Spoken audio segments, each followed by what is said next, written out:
Right మరో breaking చూస్తున్నాం. అకాల వర్షం రైతన్నలను నిండా ముంచేసింది. నిజామాబాద్ జిల్లాలో పంటలకు తీవ్ర నష్టం వాటిల్లింది. వానలతో పంటలు దెబ్బతిన్నాయని రైతన్నలు ఆవేదన వ్యక్తం చేస్తున్నారు. నిజామాబాద్ మార్కెట్ యార్డులో ఆరబెట్టిన పసుపు పూర్తిగా తడిసిపోయింది. దీంతో రైతులు తీవ్రంగా నష్టపోయారు. ఇప్పటికే పంటలకు గిట్టుబాటు ధర లేక రైతన్న అల్లాడిపోతున్నాడు. అకాల వర్షాలతో తీవ్రంగా నష్టపోయామని ఆవేదన వ్యక్తం చేస్తున్నారు. తమను ప్రభుత్వమే ఆదుకోవాలని కోరుతున్నారు.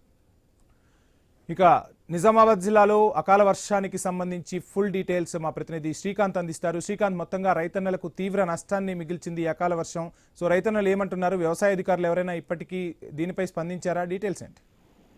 రైట్ వంశీ, ఉమ్మడి నిజామాబాద్ జిల్లాలో రాత్రి ఉరుములు ఈదురుగాలతో కూడినటువంటి వర్షం రైతన్నలకు తీవ్ర నష్టాన్ని మిగిల్చిందని చెప్పవచ్చు.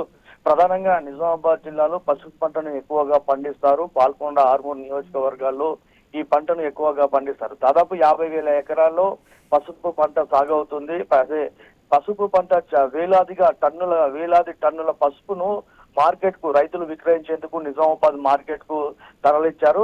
ఒక నిజామాబాద్ జిల్లా నుంచే కాకుండా పక్క జిల్లాల నుంచి కరీంనగర్, వరంగల్, ఇటు నిర్మల్ జిల్లాల నుంచి కూడా పసుపు పంటను విక్రయించేందుకు నిజామాబాద్ మార్కెట్ కు తీసుకొస్తారు. అయితే నిన్న కురిసినటువంటి వర్షం, అలాగే ఉదయం కూడా కురిసినటువంటి వర్షానికి పసుపు పూర్తిగా తడిసి ముద్దైందని చెప్పవచ్చు. దీంతో రైతన్నులంతా ఆవేదన వ్యక్తం చేస్తున్నారు. ఎందుకంటే పసుపులో తేమ ఉంటే గిట్టుబాటు ధర రాదు, ధర కూడా తక్కువ పలుకుతుంది. అది ఒకవైపు అయితే ఈ వర్షం కారణంగా తడిసి ముద్దవడంతో, అంటే ఇప్పటికే ఆరబెట్టినటువంటి పసుపు కూడా ఈ వర్షానికి తడవడంతో రైతన్నులంతా ఆవేదన వ్యక్తం చేస్తున్నారు. ఎందుకంటే 9 నెలలుగా ఈ పంటను పండిస్తారు, వ్యయ ప్రయాసల కూర్చి ఈ పసుపు పంటను పండిస్తారు. ఒకసారిగా ఈ అకాల వర్షం మార్కెట్ లో పసుపును నిల్వ చేశారు. దీంతో వర్షం ఒక్కసారిగా రావడంతో పూర్తిగా పసుపు తడిసింది. తడవడంతో ఇక గిట్టుబాటు ధర రాదని చెప్పేసి రైతన్నలంతా ఆవేదన వ్యక్తం చేస్తున్నారు. ఇప్పటికే ఈనాం మార్కెట్ ద్వారా విక్రయాలు జరగట్లేదు, రైతులకు గిట్టుబాటు ధర రావట్లేదు.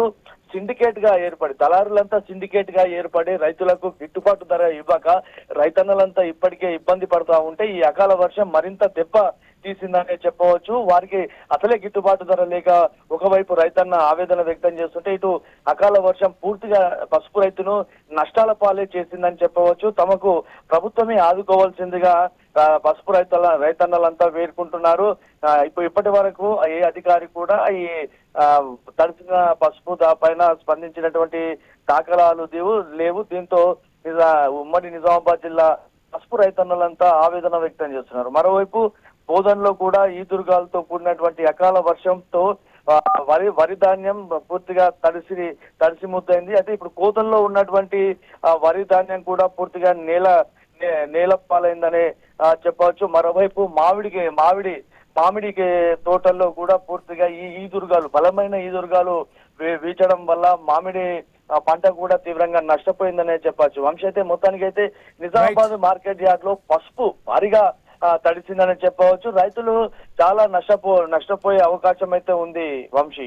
Right, thank you Srikanth.